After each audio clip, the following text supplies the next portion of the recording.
There is a form of weakness so common, most people never recognize it within themselves. It does not appear as physical fragility. It appears as obedience, as conformity, as the desperate need to belong. Friedrich Nietzsche believed civilization was slowly creating a new kind of human being. One that feared suffering more than emptiness.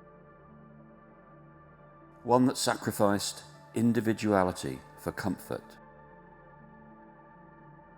One that no longer wished to become great, only comfortable. He called this figure the last man. To Nietzsche, weakness begins the moment a person chooses comfort over transformation. And nowhere is this clearer than in his concept of the last man. He believed weakness wasn't manifested in things like being overly emotional or physically small. To him, it appeared as avoidance, cowardice, dependency, resentment, and the refusal to grow. Traits that he openly condemned.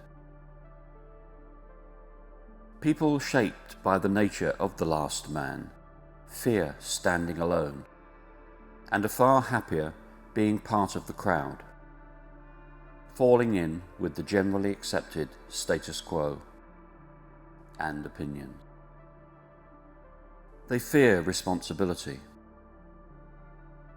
They are addicted to approval, constantly seeking external validation from the others who are themselves searching for meaning. These people are fine as long as life has no massive ups and downs, because they have a distinct inability to endure discomfort. Commonly, they will exhibit a fear of criticism and will be emotionally fragile. And so, life flows along as one long round of passive consumption, combined with compulsive distraction, brought about, in part, by this modern era of the smartphone and other screened devices. This is where the herd fits into the picture. The last man falls neatly into the modern herd mentality. This environment rewards sameness, because individuality unsettles the crowd. It does not demand truth. It demands agreement. And most people go along with this because they would rather be accepted than free. This might, to some, sound like an extreme statement, but to the majority of people, moral conformity and the fear of social exile are very real. And if we are honest, most of us have lived as part of that herd at some point in our lives. The herd does not agree with dissent. So for the most part, thinking is outsourced to institutions, authority, and collective opinion.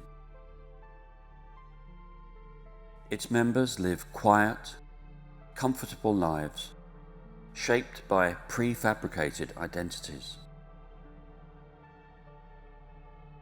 Identities formed partly through the repression of the shadow self, and reinforced by society itself, by parents, partners, employers, expectations. Identities carefully shaped for acceptance. Because to think independently, to reject the script, risks isolation. The last man and those similar to him avoid risk. They avoid struggle, avoid depth. They seek comfort, entertainment, and security above all else. They no longer ask, "What could I become?" Only, "How can I remain comfortable?" Nietzsche didn't have contempt for ordinary people. He simply feared unrealized potential, not human vulnerability itself. But, and this is where life can get messy, this type of existence often becomes a breeding ground for resentment, or ressentiment, as Nietzsche labelled it. He despised resentment and described it as a self-destructive, toxic emotion born of weakness. He was quoted as saying, "Nothing on earth consumes a man more quickly than the passion of resentment." He argued that it was a key feature of what he called slave morality, where the weak in society, who were unable to react to anything directly, create an evil enemy in order to define themselves as good. He further argued that resentment causes weak individuals to invert their values, calling strength evil and weakness good. Nietzsche saw resentment as a poison, one that slowly consumes the person who carries it. And often, the resentful seek relief by pulling others down into their suffering. And tragically, any form of greatness becomes threatening to them as they lead their lives celebrating passivity. You see, resentment allows weakness to feel morally superior, and those unable to cultivate strength often learn instead to resent it. Ambition becomes seen as arrogance. Discipline is seen as obsession. Confidence becomes narcissism. And excellence itself, well, it becomes threatening. They rationalize envy as morality, and they ridicule what they secretly fear they cannot become. But there can be hope for all of us. Have you ever heard the saying, "What does not kill me makes me stronger"? This was part of the 8th maxim from Nietzsche's Twilight of the Idols. Nietzsche believed suffering creates depth.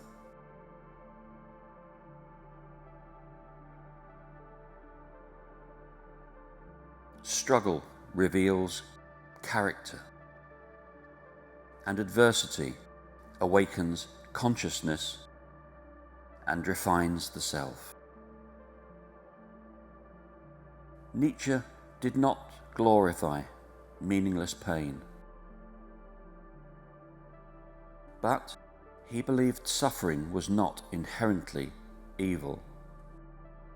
He believed resistance develops psychological strength, and that the strongest souls are not born through comfort. They are forged through confrontation. People experience suffering in many forms: uncertainty, heartbreak, failure, grief, loneliness, rejection, isolation, confronting and integrating their shadow, and even confronting their own mortality. The strongest people are not those untouched by suffering, but those who transformed suffering into consciousness. But Nietzsche did not merely diagnose weakness. He also asked, what might a stronger human being become? Nietzsche believed the highest human achievement was not power over others, but power over the self. Key to this was his concept of self-overcoming. Confronting your shadow, creating personal values consciously, transcending fear, becoming psychologically independent, transcending old identities, and resisting conformity. Nietzsche introduced much of this in his 1883 book, Thus Spoke Zarathustra, when he put forward the concept of the Übermensch, which is German for overman. He saw this person as representing the next stage of human evolution. Not a biologically superior being, but an individual who creates meaning, rather than inheriting it passively. The Übermensch is an idealized, self-mastering individual who creates their own values, eschews traditional religious morality, and affirms life on earth without the need for otherworldly beliefs. In this sense, the Übermensch triumphs over nihilism, the feeling that life has no meaning, by finding the strength to create their own purpose. The Übermensch would rarely be accepted by the crowd, because self-overcoming often isolates those willing to pursue it. But Nietzsche would say that such pain is both necessary and formative. He believed the highest human being is not the most comfortable, but the one courageous enough to continually transform themselves. The self-created individual, the meaning maker, the conscious creator, the one who embraces life fully. And for you, and for me, it is never too late. Weakness begins the moment you abandon the responsibility of becoming.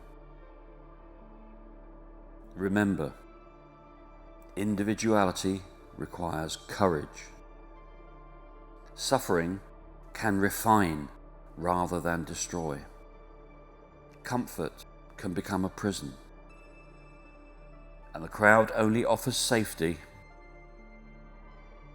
at the cost of selfhood. And perhaps the greatest danger is not suffering, but becoming too afraid to suffer. Because the moment a person abandons the responsibility of becoming, they begin to disappear into that crowd. They become part of that mentality. Nietzsche believed life asks something difficult of us. Not comfort, not obedience, but transformation. To become who you really are. To stand alone if necessary. To confront yourself honestly.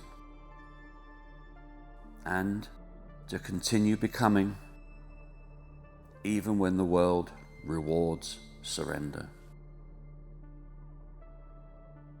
The tragedy of the modern world is not that people are broken, but that so many never discover what they could have become. Just remember these few final words from Nietzsche himself. He who has a why to live can bear almost any how. Now I'll finish there with my own words. I invite you to come on a journey with me. Simply become who you are, even if the crowd cannot understand it. And give yourself your own why before the world quietly hands you one of its own. A life shaped by comfort rather than conscious becoming.